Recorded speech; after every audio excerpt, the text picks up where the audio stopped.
Hey everybody, this is Rabbitearsblog and welcome to my random review series. Today's comic book I will be reviewing today is on Brian K. Vaughan's current hit, Saga Volume 1. Now before I get into what I liked and hated about this comic, I would like to give out a brief summary on this comic. The story is about two former soldiers named Marco who came from the moon planet Reef and Elena who came from the planet Landfall, and how they ended up having a baby together. Unfortunately, since both planets, Reef and Landfall, are at war with each other, and Marco and Elena had abandoned the army to raise their child in peace, the armies are now trying to catch them while hiring some freelancers to go after them. Now Marco and Elena must find a safe planet to raise their child before the army reaches them first.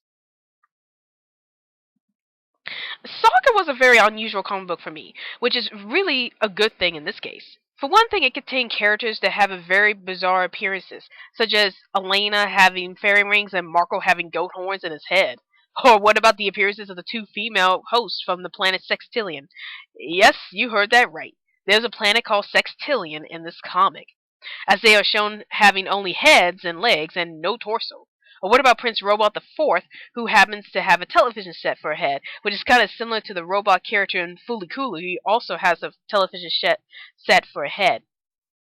It seems that having bizarre-looking characters in a story would be difficult to pull off, since the idea of having such characters pop up in a story would seem strange to many fans. But Brian K. Vaughan somehow made this work out.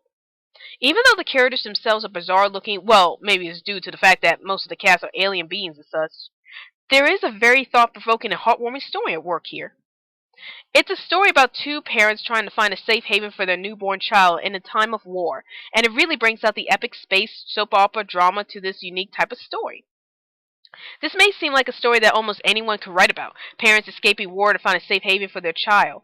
But what I always love about Brian K. Vaughan's works is that he is able to take something that is often familiar. One good example would be his Runaway series, which stars a group of teenagers who have superpowers trying to right the wrongs of their parents, which sounds suspiciously like a group of merry mutants who also have superpowers that allows them to save the world, and turn it into something more original and fresh. In this case, Saga is often compared to Joss Whedon's short-lived hit TV series Firefly, as both series deal with the characters being in a space opera drama. Another thing I loved about Brian K. Vaughan's writing is how he portrays Elena and Marco's relationship with each other. It's clear that they truly care for each other, and they are willing to do whatever it takes to save their newborn child from the dangers of the war. It's that aspect of their characters that really made both Elena and Marco so relatable to me, because what parent wouldn't want to find a safe environment for their child to live in? I also enjoy the witty banter between Elena and Marco as they seem to argue with each other throughout the story, but it's obvious that they still care for each other, going out of their way to protect each other when trouble is brewing. Elena and Marco are not the only characters that I truly care about in this story.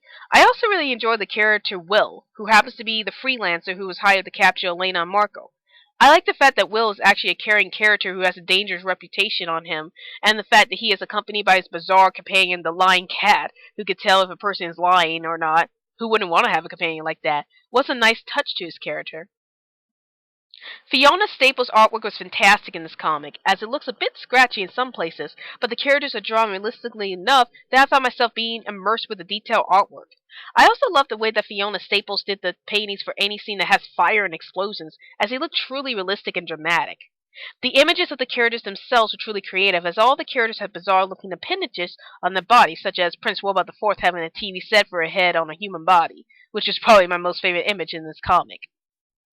The cover for this comic is brilliantly done, as you can see Marco and Elena standing side by side holding their baby in their arms while they're standing in front of a white bike background. This image really spoke out to me as it really says so much about the story inside the comic book and how the events will affect them as characters. Saga is rated M for mature, which I really agree with since there's strong language and sex scenes abound. So much of it that in fact I couldn't even post some pictures featuring them without offending anyone watching this review. Overall, I give Saga a perfect score of a 5 out of 5.